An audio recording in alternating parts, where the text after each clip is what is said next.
começar aqui, momentos de alegria. Lição 12. Crucificação libertadora é o título. A crucificação de Jesus é mais do que um marco assinalado profundamente os fatos históricos da humanidade. Representa uma luz que se expande na direção do futuro, abrangendo todos os períodos por vindouros. O seu holocausto jamais apagará da memória dos tempos, pelo motivo de ter sido ele o justo por excelência, que se doou em sacrifício de amor. Antes, foram inúmeros os homens crucificados sob a sanha sanguinolenta de dominadores arbitrários que se compraziam em matanças sistemáticas, ou de governantes impiedosos que aplicavam a justiça mediante a pena capital, elegendo esse método cruel. Depois, prosseguiam as crucificações por paixões políticas, sociais, raciais, legalizando o crime do Estado que pretendia cobrar delitos imaginários ou reais no organismo social e individual. Em sua homenagem, muitos discípulos, fascinados pelo seu amor e amando, deixaram-se crucificar, queimar, devorar pelas feras, deterrar, consumir-se em cárceres infectos, dando prosseguimento ao seu programa. Ele, porém, fez-se um modelo, iniciando a era da resistência pacífica, de que Sócrates se transformara em primeiro mártir, sendo condenado a morrer sem haver praticado qualquer crime, exceto o de ensinar a ética da imortalidade, da moral e do bem, uma época de abuso do poder e de dissipações. A cruz do Gólgota permanece como símbolo de resistência ao mal transitório que o tempo supera, abrindo espaço para o bem que permanece. Hoje ainda prosseguem as crucificações daqueles que o amam e desejam segui-lo. Cruzes invisíveis são acionadas e nelas são imolados incontáveis apóstolos que se deixam crucificar. Urdem-se calúnias com as quais os azorragam. Aciona-se mecanismos restritivos que os impedem de avançar. Movimenta-se forças tenebrosas que lhes obscurecem os céus da esperança e os atinge no cerne da alma. Serviciam-nos com a maledicência e a suspeita sistemática, tornando quase insuportável as suas horas.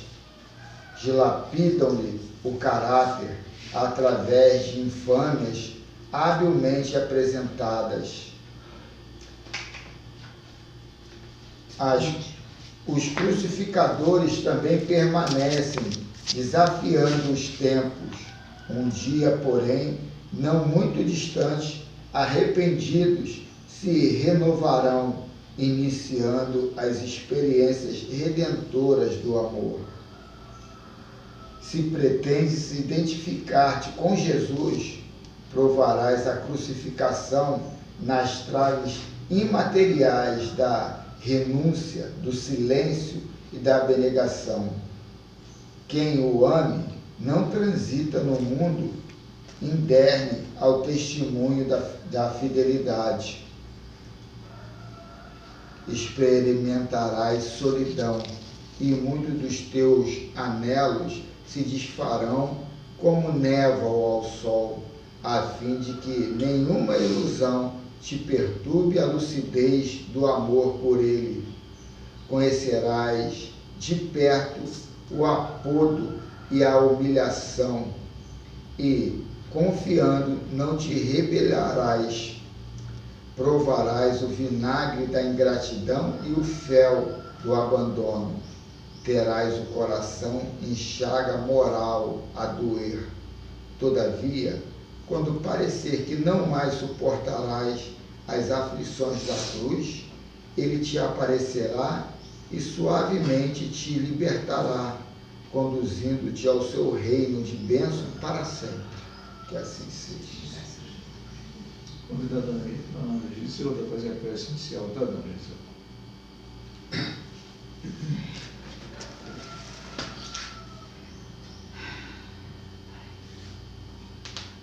Pai querido, obrigada. Já inicio te agradecendo por essa oportunidade que o Senhor está nos dando, a mim, todos os nossos irmãos aqui, se fazem presente hoje, Pai, nesse encontro desse estudo de hoje, dessa confraternização de todos os domingos. Com certeza, Senhor, sabemos que nós fomos os escolhidos pelo Senhor. É porque a nossa necessidade é muita de ouvir as mensagens escolhidas pelo Senhor. Com certeza cabe a todos nós. Cada mensagem que vem à necessidade se faz presente aqui a nós mesmos. Mas, Mestre, temos certeza, Senhor, que lá fora tem muitos irmãozinhos, Pai querido, que também necessitam, Senhor, desses estudos, necessitam de te conhecer mais, de conhecer, Pai querido, as tuas necessidades de cada dia, daquilo tudo que chega, que cabe a todos os teus filhos. Só assim, Senhor, o mundo melhora, a paciência chega com mais facilidade, a tolerância, só te conhecendo, chegando mais perto um pouquinho, através dessas mensagens que o Senhor nos manda. Que possa também, Senhor Jesus, lá fora os nossos irmãos estarem também sendo beneficiados, assim como nós aqui presentes, os nossos irmãos aqui do lado, cada lar, Senhor Jesus, cada família, principalmente essas crianças, esses adolescentezinhos, esses pequenininhos que muito rápido serão adolescentes também. Que eles possam um dia, Pai, ter também essa oportunidade de encontrar, Senhor Jesus, uma escolinha como essa e aprender, Senhor, esses estudos que o Senhor passa na necessidade de todos, do mundo todo. Que seja assim, Senhor Jesus, feita a sua vontade. Abençoa todos os lares, abençoa nossas águas, Senhor. Que seja abençoado, bem distante, esses irmãos, Pai querido, que estão passando, Senhor Jesus, por tantas dores, tantas coisas, Pai, estão acontecendo, mas só Tu sabes o porquê. Sabemos que o Senhor não coloca fardos pesados e ombros fracos. Tudo que está acontecendo, sabemos que a necessidade existe. Que possam os homens e as mulheres conseguirem, Pai, levar o pensamento mais um pouquinho a Ti e entender também a necessidade de tudo. Abençoa, Senhor, esse domingo, os lares, os familiares que lá ficarem em nossos lares, Senhor. Que seja de muita paz, que seja de muita luz esse nosso domingo, esse nosso segundo domingo desse nosso mês de janeiro. Que venha, Senhor, daqui para frente, melhorando. Que possa todos aceitarem todas as suas provas, sem reclamar. Sem reclamar. Que assim seja, Senhor. Muita paz em todos os lares, muita paz nos corações, começando de nós aqui dentro, para lá fora, aonde caminharmos e deixando, Pai querido, essa paz, esse amor, tudo isso que a gente está captando aqui na nossa casa de oração, esse passe que recebemos na abertura da nossa reunião e que continuamos recebendo. Que assim seja. Obrigada. Obrigado. para a questão 378, no estudo hoje, né, Elfo? Exato. O livro dos Espíritos. O Livro dos Espíritos. Parte 2, capítulo 7, a volta do Espírito à vida corporal, a questão 378. A pergunta: de que modo a alteração do cérebro reage sobre o espírito depois da morte?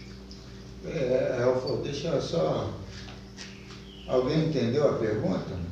Porque essa pergunta aí, a gente tem que entender ela para depois entender as explicações que vêm. Puder repetir, é uma boa. Repete.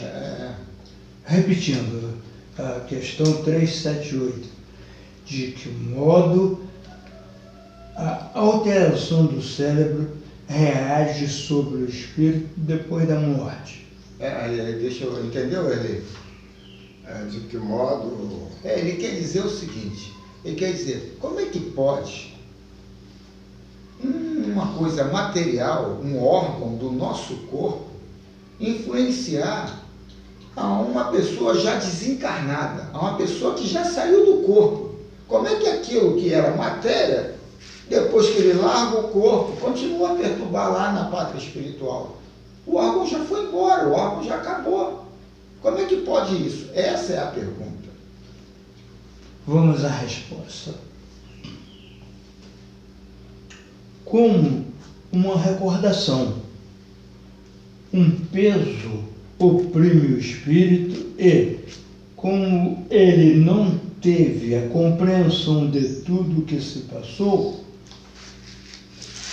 durante a loucura, sempre se faz mister um certo tempo a fim de se pôr ao corrente de tudo. Por isso é que, quanto mais durar a loucura no curso da vida terrena, tanto mais durará a incerteza ou constrangimento depois da morte. Liberto do corpo, o espírito se ressente por certo tempo da impressão dos laços que aquele o prendiam à infância. Também é interessante essa explicação em cima da sessão mediúnica ontem. Quantos irmãos, a Tânia mesmo deu uma comunicação de uma senhora que estava pedindo ajuda, que está com medo, está com isso. A gente tem que refletir. Quando eu morrer, o Erlei dormiu ontem, acorda hoje, mas na hora de acordar nota que morreu, desencarnou. Erlei, qual será o teu... O que você acha? Qual será o teu primeiro pensamento? A última roupagem, a última lembrança, né, do que deitei, mas vem o despertar, né? E o que você deve pensar na hora do despertar? Olha, logo quando tu notou que morreu. Olha, uma coisa é certa. Se morreu, a primeira coisa que tem que pensar é em crescer, é notar que aquele corpo não faz mais, não é mais motivo, né? Mas tem que ter uma consciência. Se morreu consciente, a maneira de exercer a função espiritual é uma. Agora, se a pessoa morreu, não tem aquela consciência de que foi, ele vai levar com ele aquela perturbação do corpo. Então, quer dizer, é uma coisa que varia de pessoa a pessoa, é a maneira também que entendeu o modo espiritual enquanto encarnado. Porque depois que desencarna, vai levar o produto daquilo que fabricou, que trabalhou. Perturbação, ou vai levar uma coisa mais calma, né? Uma situação mais calma, e vai poder adquirir a orientação daqueles que estão rodeando, né? O problema, quando a gente desencarna, o nosso pensamento é eu. para onde eu vou, o que eu estou fazendo, o que aconteceu, o que tem, como é que eu vou fazer assim, assado, tudo é o eu. E o eu é a minha personalidade. O eu é a minha lembrança, como iniciou a resposta aqui, a lembrança do que eu era encarnado. E para o futuro? O meu era encarnado é que leva toda uma construção do meu presente desencarnado. E eu entro no princípio de que tudo começa pela lembrança que eu tenho do passado, da minha vida física. Dali eu projeto o meu futuro. Então, essa construção do meu futuro através do meu passado, sem levar em consideração a doutrina espírita que a gente estuda tanto aqui, a gente entra num medo existencial, que a gente vai ver, minha irmã, eu estou com medo. Mas está com medo por quê? Porque não fez essa construção, sabe, de possibilidades na qual a gente nem mensura. Mas você não acha que o medo faz parte de uma intranquilidade que o encarnado leva consigo para quando desencarnar, porque a pessoa que está, por exemplo, com medo, não está no estado normal, porque o estado normal do espírito, nesse caso, é a rotina do bem, a rotina da tranquilidade. Se ele não está tranquilo, é porque está trazendo pesares. E esses pesares é justamente o que vai dificultar na englobação com as forças do bem. Quer dizer, depende muito, muito da atenção que nós damos agora para um futuro que praticamente não existe, já é o presente. O problema do ser é ele não ser honesto consigo mesmo. Mas não tem jeito, não.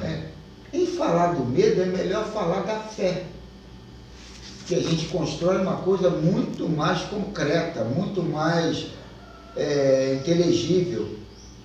A própria Bíblia vem colocando mensurações na fé. Fé não tem como mensurar, não tem fé pequena e fé grande. Fé é convicção, é uma só. E a própria Bíblia vem falando da fé do tamanho de um grão de mostarda, que isso ou aquilo, fé é fé. E o problema todo das religiões é nos condicionar no cabresto. Não, isso aí é mistério de Deus. Não podemos entrar nessa vereda. Não podemos isso. A gente pode tudo. A gente tem que questionar, tem que procurar, tem que tirar as dúvidas. E as dúvidas em que entra o medo, entra a culpa, entra uma porção de situações. Nós não devemos nada para ninguém. Estamos aqui, viemos aqui simples e ignorantes. E estamos construindo uma consciência mais libertadora. Então a gente não deve nada a ninguém. O erro é chancelado pela ignorância inicial. Então isso é uma possibilidade muito grande, não remota, muito grande o erro. Então a gente tem que entrar nessa... Eu não devo nada a ninguém.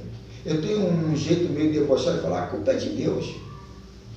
A gente tem que pensar assim, eu estou no mundo aqui inserido e eu tenho que colocar, a culpa não é minha, eu estou iniciando ignorante, estou tateando aonde eu vou me posicionar ou começar a caminhar.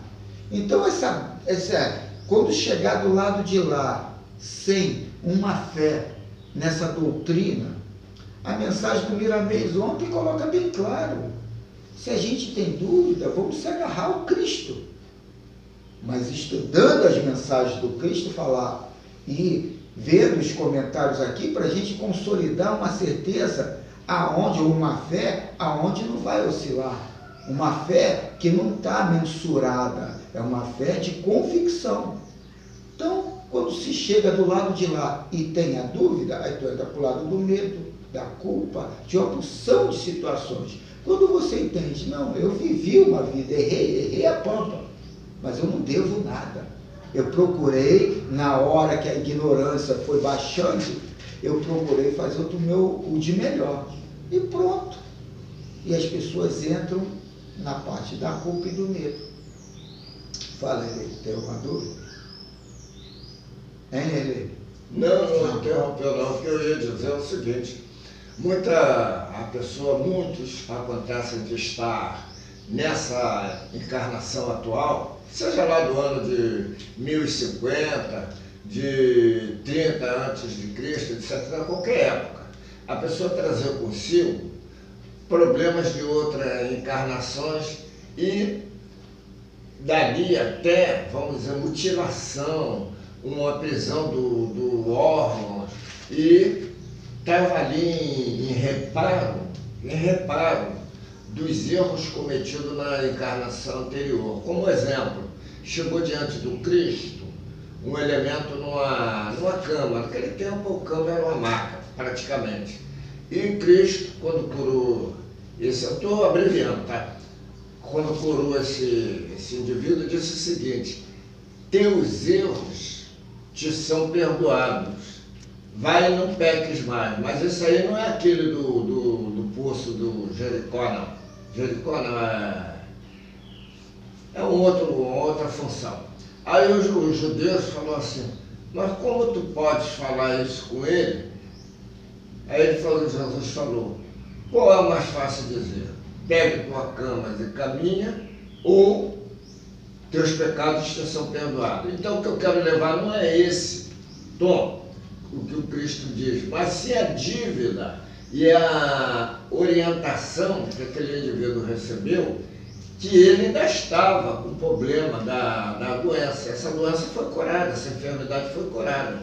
Então, quer dizer, será que ele ali, em relação ao que nós lemos ali, ele já teria chegado ao ponto de poder ter uma vida diferente dali para frente? Será que ele já tinha limpado a situação, apesar de que Cristo falou, vai e não peques mais?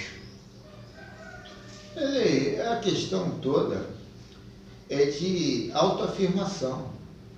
O Cristo coloca ali uma forma meio lúdica para ele se libertar da culpa dele. A doença dele está muito relacionada ao grau de culpabilidade dele. Ele transmuta essa culpabilidade toda numa doença no corpo físico, é uma somatização. Então Jesus está colocando ali de uma forma meio infantil, colocar, não pensa mais nisso. Esquece, você não deve nada. Isso aí foi um erro de um produto ignorante. Hoje você já tem uma luz. Hoje, se você caminhar e fazer as mesmas burrices, aí a coisa vai vir pesada. Porque você já está aclarado, você já está consciente das situações. Vá e não faça mais as besteiras que fazia, porque hoje você sabe os meios, o porquê chegou nisso. Mas hoje você não é mais o ignorante do passado. É mais ou menos isso que Jesus quis dizer. A questão toda é a gente que configura, é a gente que cria os nossos problemas em cima do medo, da culpa, de opção, de obsessões, de auto-obsessões nossas. Há um auto-julgamento e condenação de nós mesmos. Então é simplesmente isso. Mas ter essa consciência e trabalhar isso de uma forma tão libertadora é muito complicado. A gente acha que, eu sei disso, então não vou mais me arrebentar, não vou mais somatizar doença para mim. Será que a gente se libertou mesmo? Será que a gente comprou o peixe por inteiro? Aí você só comprou o rabo e acha que sabe tudo. Então essa pergunta achei muito interessante em cima de uma reunião de ontem. E aí vem um irmão aqui ignorante, debochado. É bagunça, eu quero bagunça, eu quero batucada, eu quero isso. Então o que tu veio fazer aqui? Dá vontade de ser tão ignorante como ele e ser tão debochado quanto ele. O que tu veio fazer aqui? Viu que aqui não é tua praia, para que entrou? Se o pessoal não alguma gosta... coisa não atraiu para ele. Mas aí que tá, ele veio numa de querer mudar tudo. vou fazer a cabeça de todo mundo. É a ignorância, né, cara? A ignorância te leva a atitude que depois tão infantil que depois você vai refletir. Não, e parece que eles são sem graça, A né? bobagem que você está fazendo, né? É. O legal foi esse, que a mensagem foi para ele e ele foi se mostrando que ele estava sendo inconveniente e bobo, infantil. Isso que foi legal, porque parece que ele entendeu. Não, no final ele entendeu. No início não, mas no final ele entendeu. Então vamos ver aqui o que o Hamed acrescenta aqui. Miramês. O Hamed Miramês acrescenta aqui no Filosofia Espírita. O título é Recordação. Eu leio tanto o Hamed que fica até o nome do cara aqui não. Recordação alusiva à questão 378. O espírito sofre influência da matéria na recordação do tempo em que esteve encarnado, em processo de loucura, deixando na consciência a impressão de toda a perturbação do cérebro em desequilíbrio. Isso aqui está falando de uma pessoa normal. Que ontem ali o que pareceu são pessoas que vieram aqui e que estavam numa média consciencial do encarnado, né?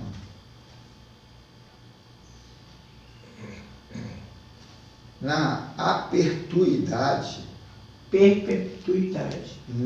na perpetuidade da loucura, não de penas, como se diz em outras religiões, quando a alma se encontra encarnada, se refletem em vários dos seus corpos espirituais, sem o que o espírito não se educa.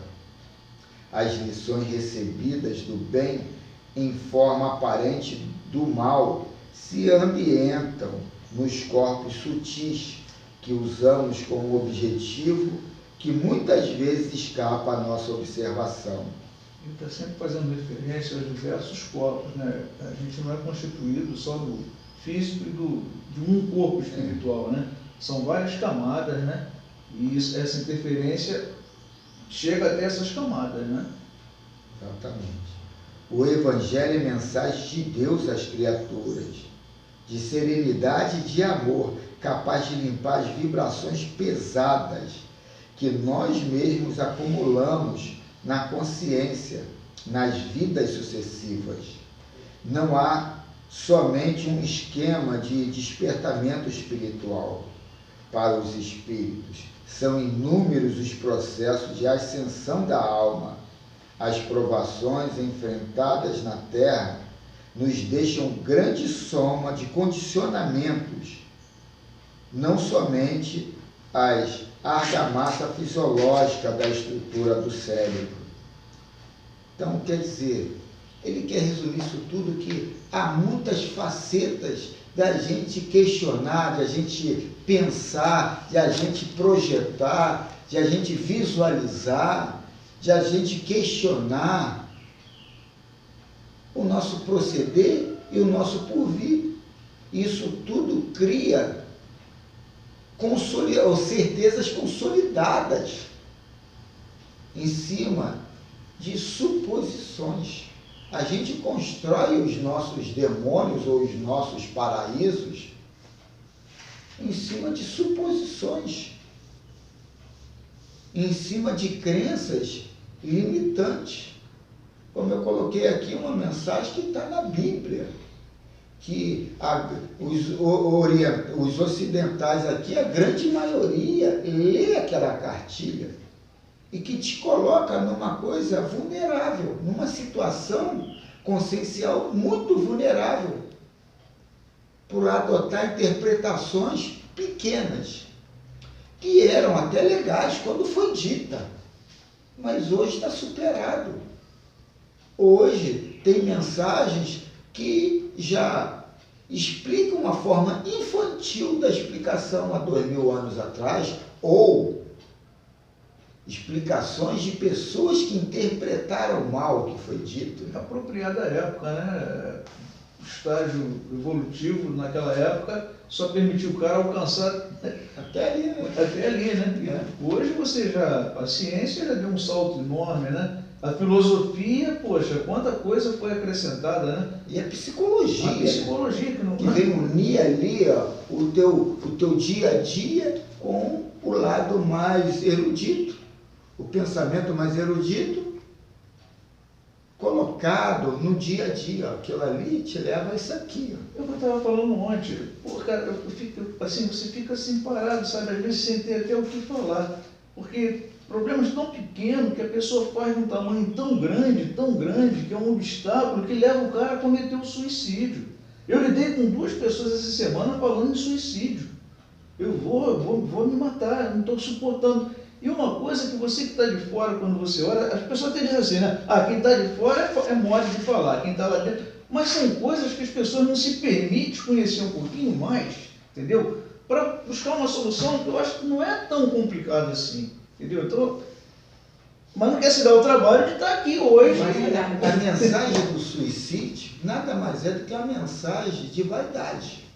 E por vaidade mesmo. Né? Não, a situação em si geralmente é vaidosa. E o pensamento dele vai na mesma direção. A vaidade do personalismo. Ele se coloca tão importante que aquilo é humilhante para ele. Aquilo ali é um absurdo. É a mensagem de ontem e daquele irmão que não queria falar ou alguma coisa tão humilhante para ele. Ele se coloca num pedestal e ele se aprisiona em cima de fantasma que ele está criando. Em cima de coisas, ó, eu fiz essas cagadas. Eu fiz isso. Mas isso é normal no mundo de provas e expiações. Então a gente tem que entender e baixar a bola. Mas as pessoas não querem isso. O que eu falei para aquele irmão debochado, ou para aquela irmã ali com medo, é isso. Se colocar, pô, nós somos filhos do Todo-Poderoso. Nós temos aqui um mundo aqui que é uma novela, uma coisa lúdica, para a gente trabalhar a nossa personalidade, mas até então participando de um teatro, de uma peça teatral, na qual eu estou jogando todas as minhas fichas, estou apostando que isso aqui é real, isso aqui é verdadeiro. E quero sair dali por cima. Eu não estou preocupado em ganhar, estou preocupado na minha imagem. Você ter essa noção de vida futura, né? Você ter essa noção de eternidade, de provas e expiações, igual a gente vai estudando, ela é muito legal, cara, que faz você caminhar com passos firmes. Problemas, é como você falou, né?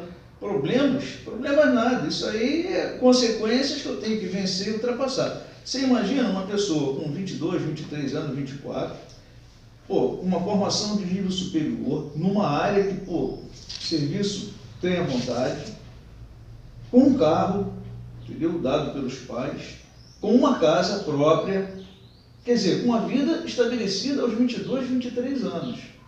E a pessoa se sentindo o maior dos sofredores, entendeu? Porque a família sufoca. Mas, caraca, o que eu vou falar com uma criatura dessa? Ontem na novela das 7 lá, a filha lá armou uma paquerinha e a mãe foi lá, quero saber o que é da paquera, isso aqui. Aí ela foi e falou para a mãe, sai daqui, eu te odeio, eu odeio minha vida, não sei o quê. Aí tá lá, voltou para a cama para ficar olhando no celular o tempo todo. E aí a gente fica assim, aí quem é que paga contra ter esse celular? Quem é que paga esse conforto todo? Ela não vê que é a mãe que ela está espraguejando. Vai, para um minuto e fala, graças a Deus eu estou nessa família, nessa casa, nesse conforto. Não fui morar numa favela, filho de favelados, pobres, onde não tem caimortos comendo isso, aquilo outro. E tendo uma mensagem mais perturbadora, as pessoas não fazem esse nivelamento. Por quê? A vaidade está sempre nivelando da onde eu estou para cima e não da onde eu estou para baixo. A gente está sempre colocando como referência quem está acima da gente, quem está melhor do que a E a gente. gente põe sempre esse estar aqui, quando eu digo estar aqui, não é nem você estar nessa reunião, como o senhor Fernando falou, você vai lá na internet, você hoje tem lições do jeito que você queira, da religião que você queira, mensagens instrutivas, né? Você tem que selecionar, a verdade é essa, né? Mas aí, às vezes, a pessoa não dá o devido valor a esse momento que a gente passa aqui, nesse diálogo, nesse bate-papo, nessa busca desse conhecimento, né? Muitas vezes trocando por coisas que, sabe, eu fico olhando assim, cara, pô, eu não quero falar da vida de ninguém, não, eu quero falar da minha, entendeu? Mas tem coisa que te chateia. Pessoas que frequentam aqui dizendo assim, não, pô, minha vida está mudando aqui, eu estou conseguindo aprender, eu estou conseguindo perceber coisas que eu não perdia, mas daqui a pouco vai de 100 mil reais, o cara mete o pé, uma pessoa não se permite estar numa reunião igual essa, dona Gisilda, por causa de uma coisa que, hoje é domingo, cara, hoje é dia de descanso, amanhã é segunda, ontem foi sábado. Amanhã não faz, ontem não fez, mas exato naquele momento que você teria a oportunidade de repente estar falando de suicídio, porque uma pessoa dessa daqui a pouco comete um suicídio, cara. Exato. Sabe, porque faltou 10 reais no bolso, É, sim. ou porque deu uma dor diferente, ou porque descobriu que está com câncer, entendeu? Eu não sei se vai acontecer comigo, seu Fernando Carlos, eu não sei, eu estou sendo sincero. Eu não sei se eu vou ter uma atitude até, Elfo, mais violenta do que... Mas, cara... É uma chance que Deus está dando para a gente. Como ela diz, nós somos convidados, nós fomos convidados para esse encontro maravilhoso, cara. Entendeu? Isso aqui vale mais do que o curso superior que a minha amiguinha lá adquiriu, entendeu? Por todo o dinheiro que ela vai ganhar. Por quê? Dentro da pergunta, Carlos, que foi feita aí, né, que a gente está aqui analisando, né? E quando eu chegar do lado de lá? Eu vou chegar amanhã, não vai demorar muito não. Como é que eu vou ficar perdido? Né? Eu vou ficar sem saber onde que eu estou, o que está acontecendo? Eu vou continuar achando que eu estou com fome, igual ontem ali, né? Se eu já não tenho mais essa matéria, o Erei sempre questiona isso, né? Pô, mas não desencarnou, como é? É por isso, é porque eu não me permiti vir para esse bate-papo.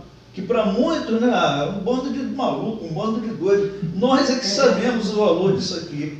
Não, o que me conforta, a minha família mesmo, questiona, pô, pai, esse fanático só fala disso, isso. Não, eu vivo isso, eu me alimento disso. O meu patrão, pô, e você por acaso? Pô, pensa em mim, você é meu amigo, você é isso? Eu falei, ô Charles, tu quer saber quem eu sou? Vai me procurar quando eu estiver de férias. Vai me procurar na hora que eu não esteja trabalhando, que eu esteja em casa à toa. Vai ver o meu automático. Aquilo ali sou eu. Por acaso eu bato na tua casa? E aí, tem alguma coisa aí? Vamos ver o futebol? Vamos isso? Eu já bati na tua casa. Quando eu vim aqui, eu vim porque fui solicitado. Não é porque eu não goste de você, a pessoa, mas o teu estilo de vida, o teu jeito de apreciar as coisas é diferente. Até mesmo de acolher, né? Não, ele é bem acolhedor. Pelo contrário, pô, ele quer te servir bem e tal. Mas o que ele fala, o que ele gosta, não é a minha praia. Então, eu sou uma pessoa diferente. Eu, quando morrer, vou para um mundo diferente. Porque não é a minha praia. Aliás, porque diferente já está vivendo agora. Agora, tem um detalhezinho aí. Porque Deus do início já era para nós termos tocado isso. Nós, do desenlace, né?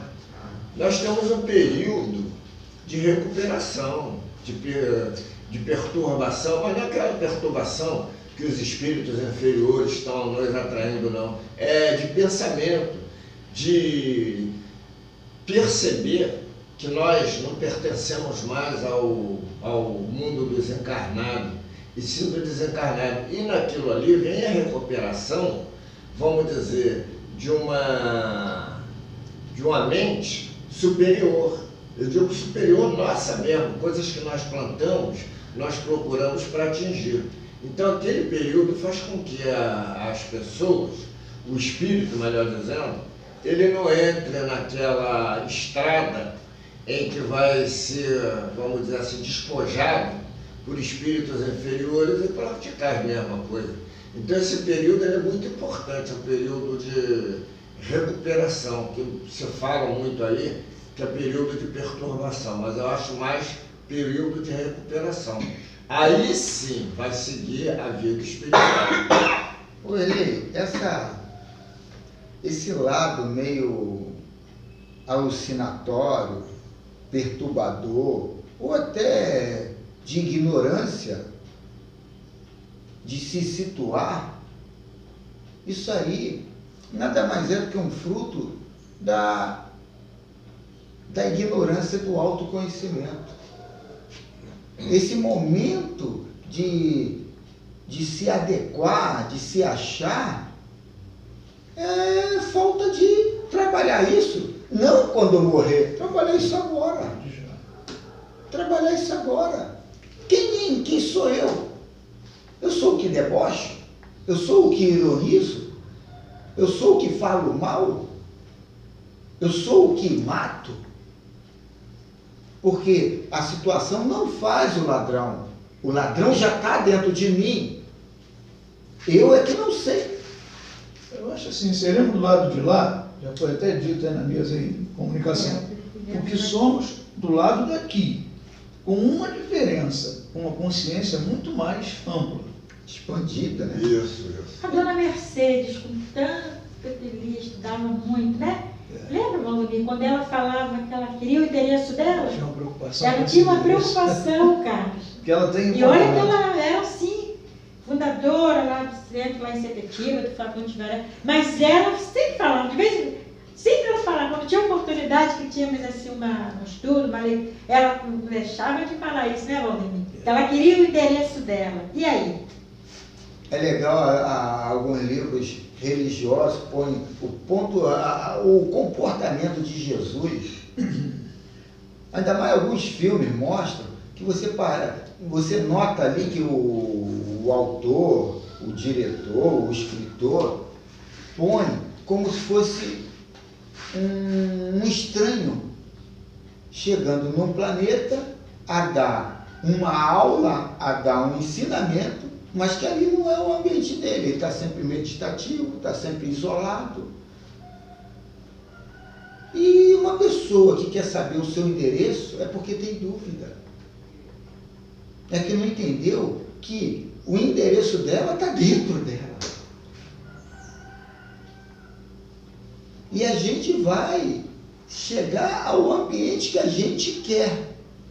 Se eu sou perturbado por dentro, eu vou chegar ao ambiente perturbado por fora. E aqueles filmes que mostram Jesus meio assim, deslocado, está ali por uma missão, mas ali não é o ambiente dele. Ali não é o local onde ele está à vontade. É legal isso porque você fala, pô, será que eu também vou ficar assim na hora do desencarne? Quando chegar num ambiente, falar, caramba, o que eu estou fazendo aqui? Eu me coloco assim dentro da minha casa, com a minha família. Eu sou diferente do meu grupo familiar, muito diferente. Só que eu tenho um defeito que eu tenho que trabalhar. Eu não sei ficar igual Jesus, parado, meditativo, e não agregar coisas negativas, influências, sabe, desequilibradoras.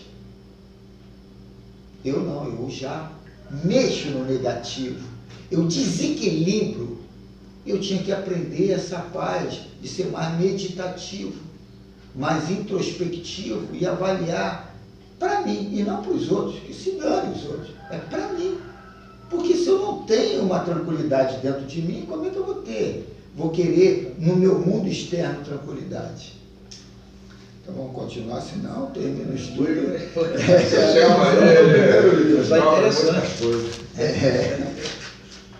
O verdadeiro registro das leis está na consciência, onde as letras são mais vivas e as recordações podem se demorar, bem como também desaparecer, desde quando isso não tenha mais importância para a nossa perfeição. Quando um peso oprime o espírito e a compreensão já o atingiu, ele procura meditar mais sobre essa mensagem até descobrir o que a lei deseja dele. Se não alcança sua linguagem mística, procura quem a entenda para o guiar na orientação mais conveniente. É o que foi falado aqui, né? Eu não li aqui, por isso que é bom ler antes a leitura, para você vir já não perder tempo em falar umas coisas que vai ser lida. Não sei se iam entender da mesma forma. O objetivo mais profundo do Cristo é nascer dentro de cada um. O objetivo profundo do Cristo é nascer dentro de cada um. Quando isso acontece, passa a alma a fazer a limpeza na sua própria intimidade, de sorte a fazer desaparecer todas as más impressões, quais sejam a tristeza, a melancolia, a maldade, o ciúme, a violência. Há espíritos que vivem da recordação das paixões inferiores e cada vez mais acumulam sombras em todos os seus corpos, perturbando todos os seus sentimentos e apagando, mesmo temporariamente, os valores conquistados. Olha aí, no trabalho que a gente tem que ter da reciclagem. O umbral vive cheio dessas almas que dormem na inconsciência, pela lembrança do que fizeram de mal no acúmulo das vidas indesejadas. Existem os loucos da erraticidade. No entanto, essas almas estão presas nas teias mentais que elas mesmas criaram. São amarras muito mais fortes que as cordas do mundo. E a própria caridade que nasce do amor não nos deixa auxiliá-las de modo a libertá-las dessa prisão. Mas a fraternidade que nos cobre a todos, provinda do coração do Cristo, nos ensinou a ajudá-las a carregar suas cruzes, favorecendo o despertamento do amor em seus corações por variados processos que a caridade legítima inspira. Os hospitais, os remédios e os médicos, enfim, a doutrina espírita com o passe e a água fluidificada, os livros e as conversações evangélicas são a misericórdia em plena função da benevolência, não tirando as lições de urgência para o espírito, mas como presença de Deus para todos os sofredores. O cérebro físico tem suas reações no espírito, mesmo depois da morte, para que os avisos sejam recordados e para que renovar suas intenções no bem que nunca morre. O condicionamento é lei em todos os campos da vida, tanto na terra quanto no mundo espiritual. O melhor processo de descondicionamento do mal em nós é Jesus nas suas atividades permanentes e no Evangelho e na revivência da sua doutrina através da doutrina dos Espíritos. Segundo o Cristo, passamos a recordar somente a luz, por esquecer completamente as trevas. Que assim seja. Quer dizer, os nossos conflitos, né, a gente tem que tentar resolver agora, porque se a gente for levar para o lado de lá, isso que ele está falando, né, seremos lá o que somos aqui, chegaremos lá, pessoas cheias de conflito, problemática, entendeu? A gente não vai conseguir resolver os nossos, ainda vai ficar empurrando o problema para as outras pessoas. Então é importante, né, a gente está tendo essa chance aí, né, de reconhecer que o Cristo está dentro de nós, né, que nós somos capazes, né, da gente não perder tempo, às vezes, por causa de bobagem, né? E eu vim trazer aqui o antídoto, ou a antítese dessa tese da loucura, né? Então, Na hora eu li, eu falei, pô, não tem muito a ver, mas não, tem sim a ver. A gente falou da perturbação, até onde pode chegar, e aqui agora vem essa libertação, porque nada mais é de um condicionamento. É questão de a gente se condicionar. O título é Psicologia da Alegria na Transformação Interior. E lá no Evangelho, no capítulo 5, item 14, fala assim: ora, se encarando as coisas deste mundo de maneira, porque o Espiritismo faz que ele as considere, o homem recebe com indiferença, mesmo com alegria, os reverses e as decepções que houveram desesperados noutras circunstâncias. Evidente se torna que essa força que o coloca acima dos acontecimentos lhe preserva de abalos à razão, os quais, se não fora isso, a conturbariam. Então, em cima desse pedacinho aqui do Evangelho segundo o Espiritismo, vem o irmão aqui, Vanderlei, ou Hermance, melhor dizendo, dá o seu ponto de vista. Perceberam como é que a colocação ali é bom rapidamente pincelar, né? Porque as nossas decepções, os problemas vão continuar surgindo, só que a forma da gente da abordagem, né? Da abordagem, não de uma forma irritada, de uma forma pessimista, e sim de uma forma alegre. Mas ele vai falar que a alegria não é que nem eu indo no encontro de um churrasco de evangélicos, a minha mulher falando para mim, isso aqui é legal, aqui você vê a alegria, aqui você vê que as pessoas estão bem consigo. Lá uma porção de gente melancólica, cheia de problema, cheia de doença, e só falando de morte, de morte, de morte. Eu vou falar o que com uma pessoa dessa?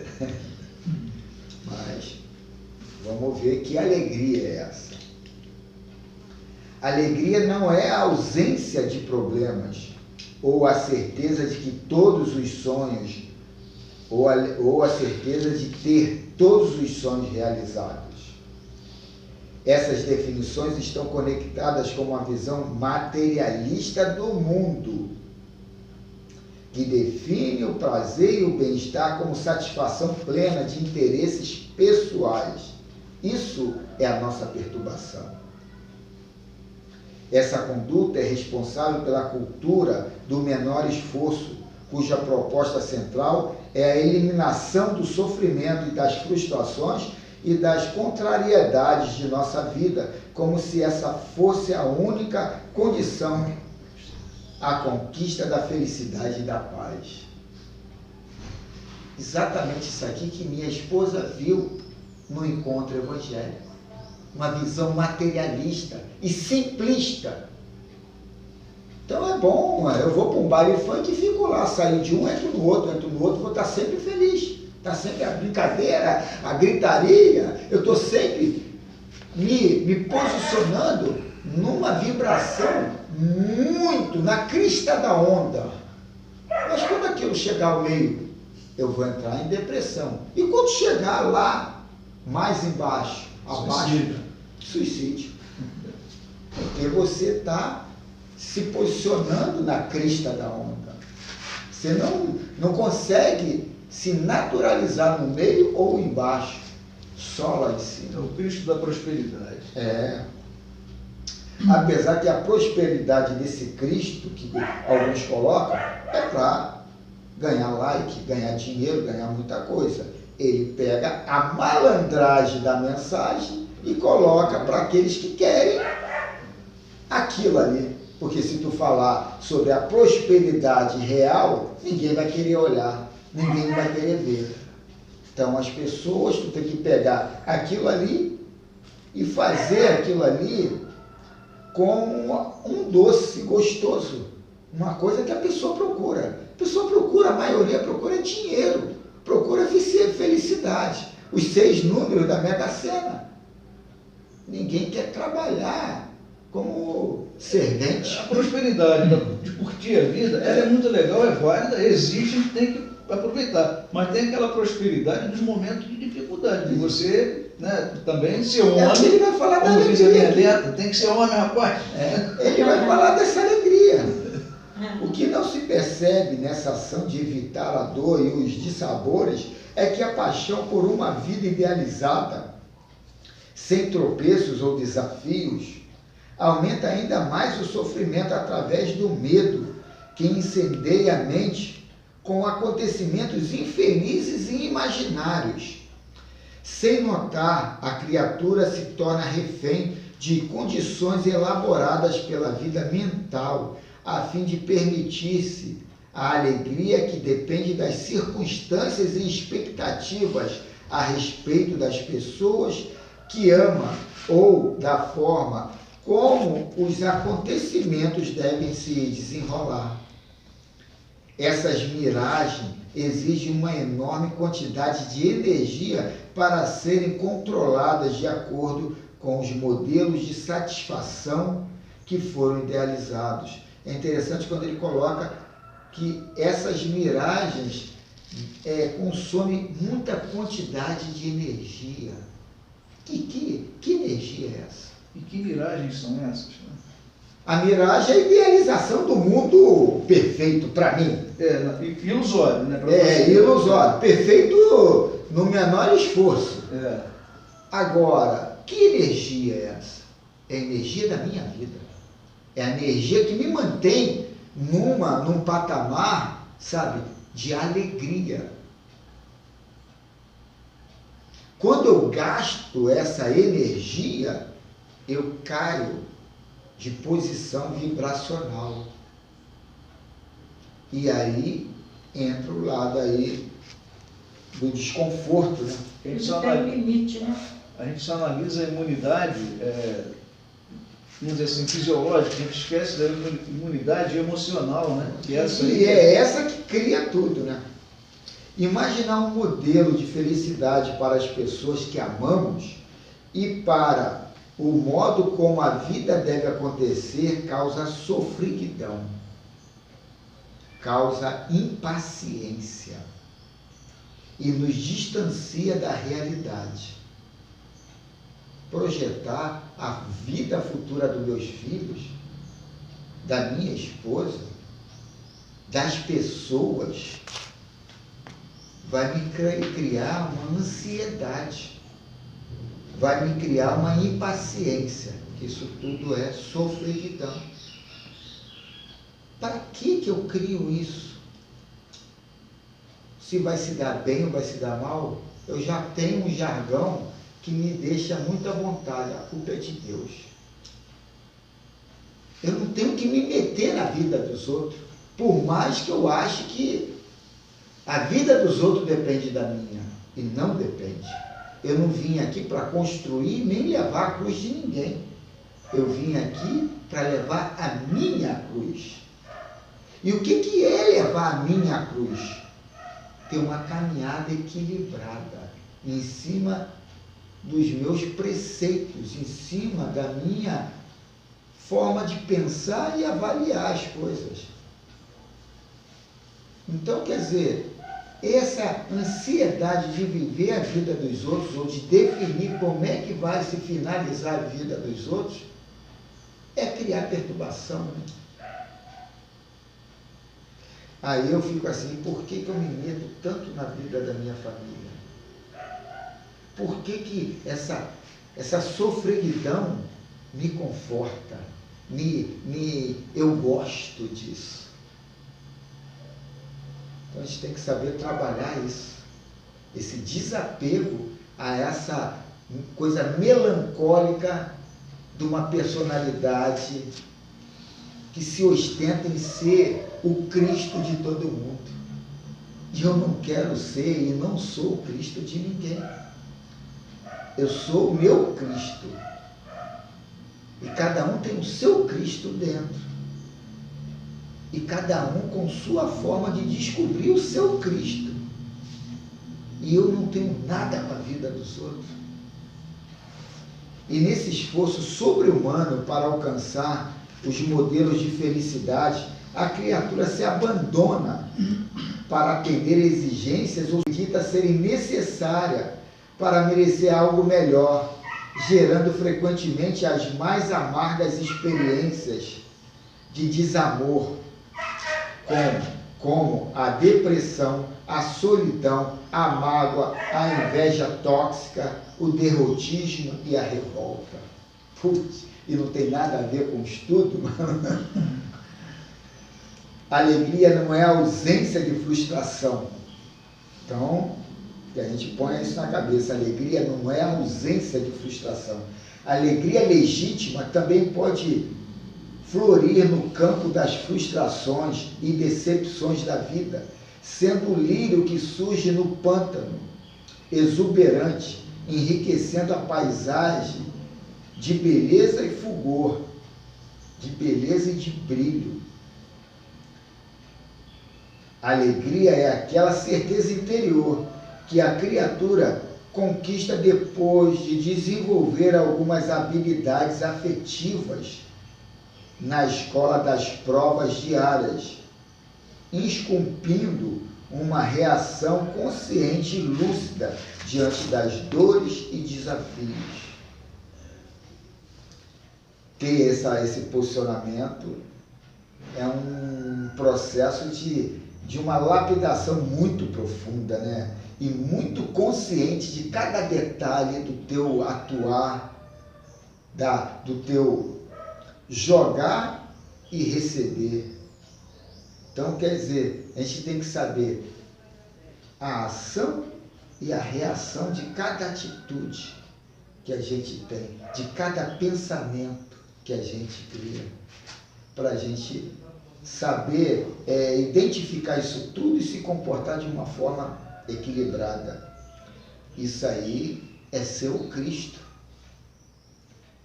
A gratidão, a resiliência, a compreensão e a serenidade são algumas dessas habilidades que pavimentam o caminho da harmonia interior no clima do humor sadio.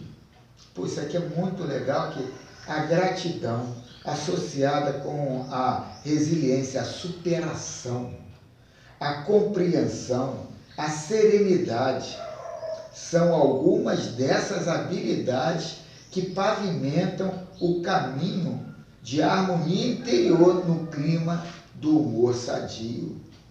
Aquele humor que não vai deixar a gente baixar a frequência, não vai deixar a gente pensar de uma forma derrotista ou pessimista. Isso aí é uma sensibilidade que a gente tem que trabalhar muito. É o orar e vigiar constantemente, né? A alegria nos preenche, revitaliza e produz abundância energética, levando-nos a agir com contínua resistência diante das dificuldades e com reações mais saudáveis aos desapontamentos e não bater boca na porta. É um sentimento que promove naturalmente a leveza, a proteção espiritual e energética. É interessante que esse irmão aqui ele coloca muito o lado espiritual e energético.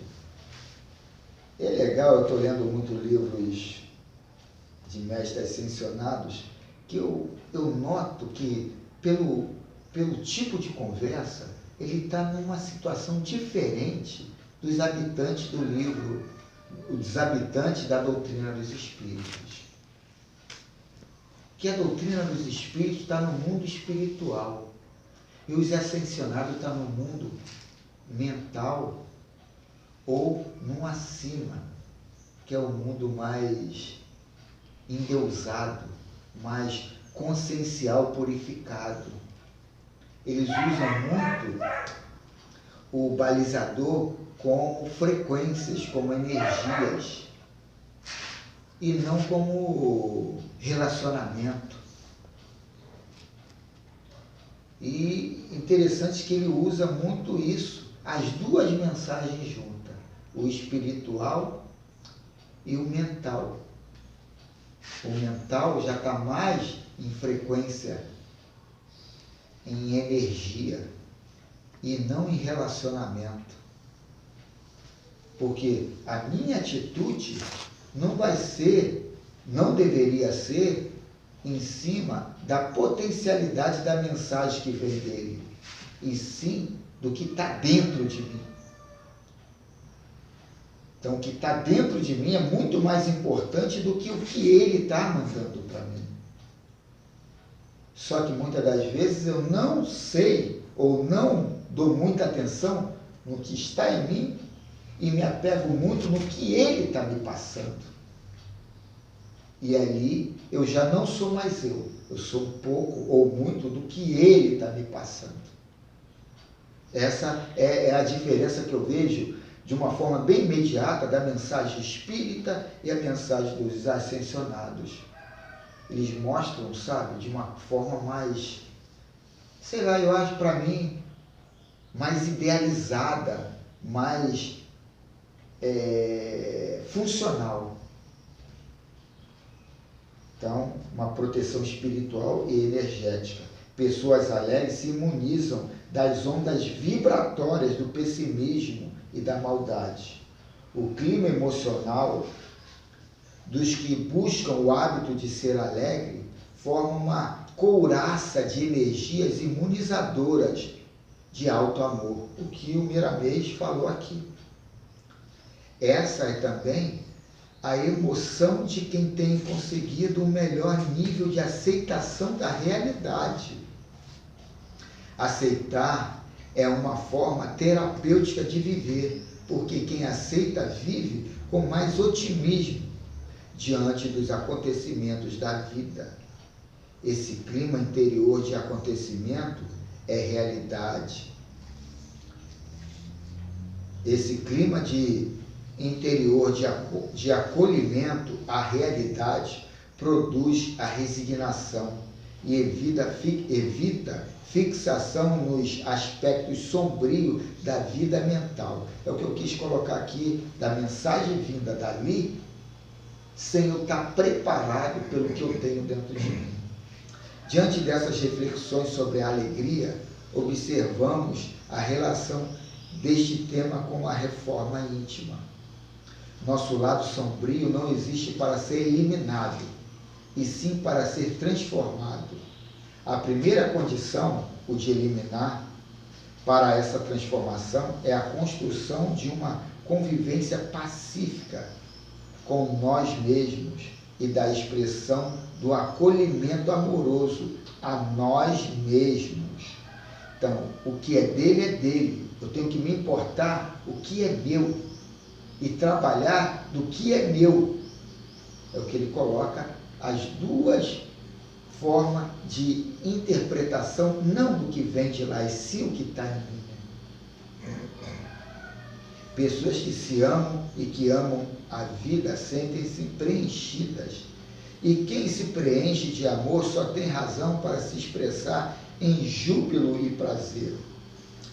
Diante da proposta libertadora da reforma íntima, quase sempre assumimos uma atitude de desamor diante dos esforços, nem sempre bem-sucedidos, do nosso ideal de melhorar, aprisionando-nos aos climas de culpa, de mágoa, de raiva e de infelicidade, que frequentemente formam a atmosfera psíquica do desamor e do mau humor. É a psicologia do perfeccionismo. Então é interessante, cada coisa aqui, me desculpa, mas é muito interessante que a nossa falta de atenção no nosso estudo, a nossa falta de atenção em cima... Por que eu estou lendo essa bodega aqui? Para que eu quero ler isso aqui? Se eu estou lendo isso aqui, eu tenho que ter um interesse em cima de alguma coisa que me trouxe a esse livro. Eu não vou ler porque, o Carlos gosta daquilo, então eu vou ler porque o Carlos é meu modelo. O Valdemir é meu modelo. O seu Fernando é meu modelo. Não. Eu tenho que saber qual é o meu modelo, o que eu gosto, o que eu quero. Estar aqui, ou estar numa igreja evangélica, ou estar num baile funk, não qualifica um superior ou inferior ao outro. Agora, o porquê me trouxe ali é que me qualifica inferior ou superior ao outro. Eu sou honesto comigo mesmo? E muitas das vezes a gente está lendo livros e não sabe nem por que está lendo o livro. Eu já li. Mas e aí, o que entendeu? Não tem conteúdo. Porque não estudou prescrutando. O que isso aqui quer dizer? O que isso aqui vai me beneficiar? A maioria de nós não foi preparada para acolher e ser indulgente, nem para ter uma atitude amorosa com nossas imperfeições. Fomos educados para cobrar e pensar que damos conta de ser quem gostaríamos de ser e quem achamos que deveríamos ser. A ilusão da perfeição é uma doença severa e que nos afasta da saudável alegria de ter o que aprender todos os dias. Sem essa alegria, os nossos erros se transformam em fontes de remorso e martírio. Não existe nada para aprender com o perfeccionismo. A aceitação da realidade espiritual e ternura no trato com nós mesmos são comportamentos que ainda estão bem distantes de muitos de nós e que nos convidam a desenvolver limites mais toleráveis para atingirmos a santidade e a paz no coração. Tomados desse desamor, caminhamos na reforma íntima como se subíssemos uma ladeira íngreme, carregando um peso desproporcional à nossa força. É por isso que muita gente não vem aqui. Porque sente um peso. E eu aqui me sinto liberto mesmo. Quer dizer, questão de conotação, né? O resultado é o cansaço, a tristeza, a apatia e, por fim, em casos diversos, a desistência dos ideais de renovação e melhora. Reforma íntima com alegria é uma condição de quem decidiu se aceitar, compreender-se e acolher-se com ternura e carinho. É uma postura de alto amor legítimo que estimula, educa e cura. Alegria é a ausência de dor e muito menos de deslizes morais. A verdadeira felicidade, a verdadeira alegria, ao contrário, é um somatório claro de que seu portador aprendeu a driblar a dor e ter paciência construtiva com suas imperfeições, de que seu portador aprendeu o sentido terapêutico das provas. Reforma íntima com alegria é a escola de Jesus, que convida seus discípulos a ser alguém melhor e não o melhor de todos. Na escola do Mestre, os discípulos são convocados a acreditar que merecem também o melhor. Seguir a Jesus é carregar sobre os ombros a cruz das dores necessárias, sem que isso signifique que teremos de sofrer indefinidamente com esses movimentos. A dor é necessária, o sofrimento é uma escolha.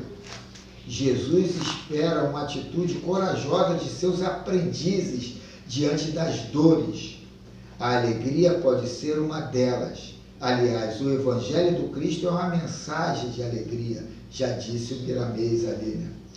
O corpo de todos os seres humanos é construído com um DNA de alegria, uma emoção básica da evolução humana. Buscá-la é um instinto natural, pois essa é uma emoção estrutural, básica para a sanidade. Não fomos criados para a tristeza, e nem mesmo os espíritos em dolorosas provas são privados dessas condições orgânicas. podendo ativar esses recursos quando desejarem ou quando escolherem o caminho do autoaprimoramento em clima de celebração da vida e do bem. Como diz o trecho de apoio anterior, lá no Evangelho, o homem recebe com indiferença, mesmo com alegria, os reverses e as decepções que houveram desesperado noutras circunstâncias. Uma atitude alegre diante das dificuldades da vida é o termômetro mais fiel do quanto os conceitos doutrinários fizeram um percurso vitorioso, descendo dos raciocínios brilhantes e muitas vezes estéreis para o coração, onde são gestadas as habilidades genuínas que promovem a libertação consciencial do ser por meio da aquisição de sublimes conquistas afetivas e morais. Que coisa linda, hein?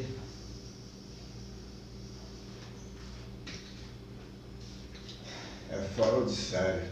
Principalmente, lembrando do período que ele falou aí, que Jesus, ele tem essa satisfação de ver que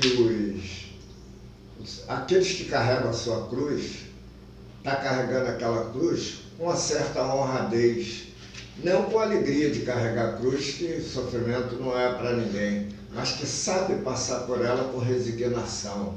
Então a esses Jesus está dando todo o apoio e leva-se em conta, né, que a vida ela não é curta. Curta é o período que nós passamos na matéria. Então esses sofrimentos, essas dificuldades, são coisas que passam rápido. Vamos levar em conta, como disse ontem, que a vida de alguns aí, pode ser até eu mesmo, ou qualquer um daqui que esteja, já esteja 10 mil anos ou mais. O que é 50 anos? Que ninguém passa 50 anos num só sofrimento. Mas se tiver resignação de lembrar que Jesus, ele preferiu o Calvário, a mentira, de negar a si próprio, negar a Deus, então, se levar em conta, nós vamos ver que temos pouco tempo de sofrimento. Ah, o fulano já está 30 anos no leito, mas ele não está 30 mil anos no leito, ele está 30 anos, que é 30 anos para 30 mil. Então, quer dizer, é preciso que temos como base essa força espiritual para nos mostrar que a vida é uma continuidade. E nessa continuidade nós vamos absorvendo as coisas boas que fazemos. E os reparos, à medida que o tempo vai passando, eles também vão vindo com mais, vamos dizer, tranquilidade, com menos dores, com menos ai. E vamos passando até chegar a um grau de compreensão, né? Que é o grau que nós podemos dizer que estamos livres das amarras, né, do astral inferior, e já vamos mudando de categoria, vamos sempre chegando em frente. Não é que o Cristo vai abraçar a nossa dor, mas ele nos dá um apoio de consolo de uma maneira tal que dá para ir em frente. Então, os momentos que nós ficamos chateados, ficamos, pô, estou com essa dor, mas ao mesmo tempo vem aquela força que diz, calma, que isso tudo resolverá, e resolve. Então, é uma coisa que dentro da doutrina espírita não tem igual. É uma coisa que, à medida que isso vai penetrando dentro do nosso eu, parece que vai tirando fora aqueles resíduos que nos está prejudicando. E vamos encarando, nós vamos com alegria, com essa força. Eu queria acrescentar só um minutinho, eu sei que a gente já passou aqui do tempo, porque é muito importante a gente entender o que o Erlei colocou aqui, que é bem pertinente. Ele coloca o Cristo e coloca esse lado da crucificação. É interessante que tem alguns irmãos colocando que na nossa vida espiritual, aí ele fala de etapas. E fala, vai ter a etapa da crucificação. O que é a etapa da crucificação? É a consolidação da certeza do teu ser. Você se renuncia, você dá toda a sua vida, o seu corpo, em cima de uma certeza. Isso é a crucificação. Então, o que quer dizer essa crucificação?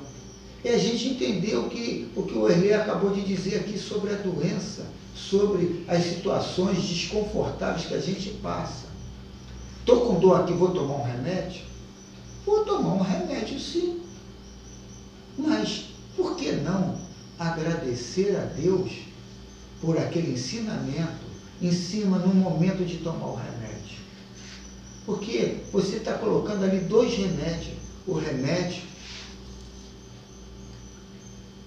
da matéria e o remédio da consciência, em forma ou embrulhada de religioso, de espiritual. Aquela prece é eu dar um aceite de que eu entendo que aquilo, se eu quiser, vai me curar.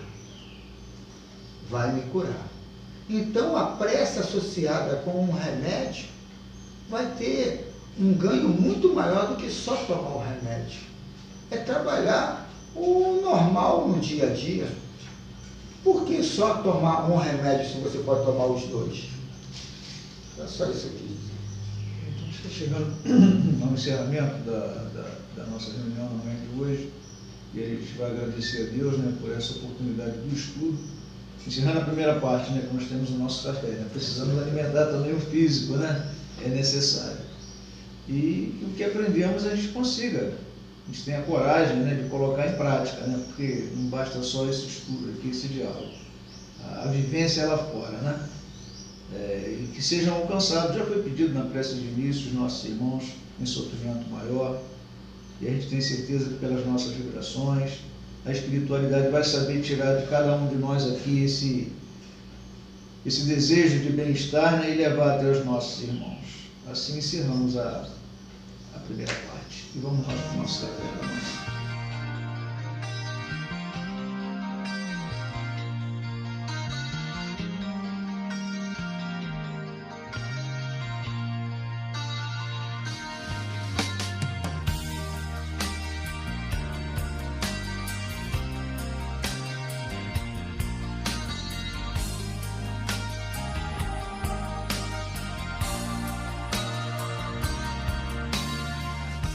Everybody knows we live in a world where they give bad names to beautiful things.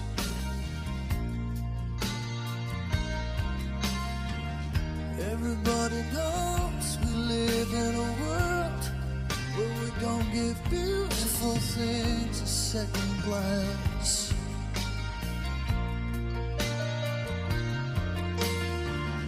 Heaven only knows we live in a world where what we call beautiful is just something on sale.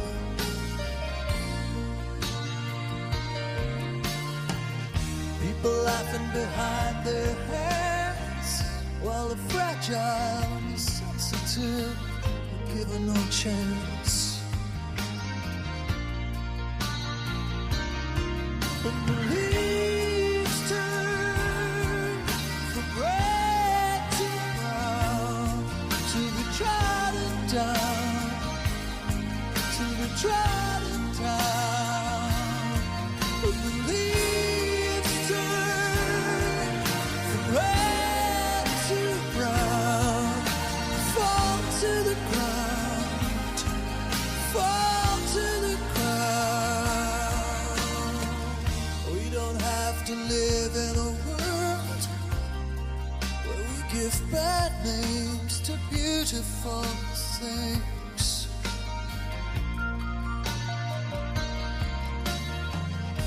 should live in a beautiful world. We should give beautiful a second chance. When the leaves fall from red to brown, to be trodden down, to be trodden down.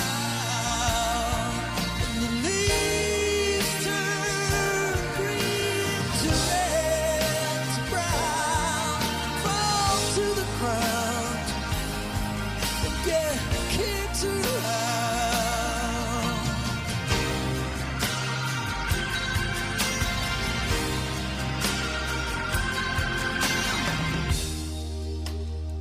You're strong enough to be, feel the faith to be, you're sane enough to be, honest enough to stay. Don't have to be the same, don't have to be this way. Come on and sign your name. You're wild enough to remain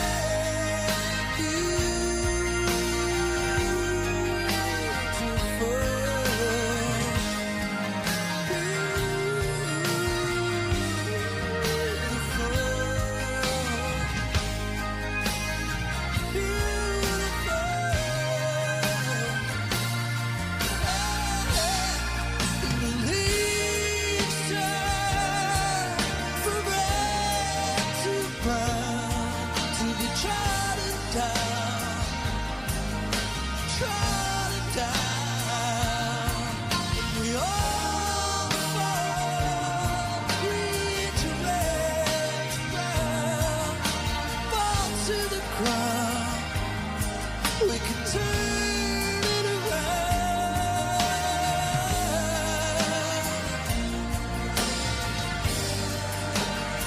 You're strong enough to be. Why don't you stand and say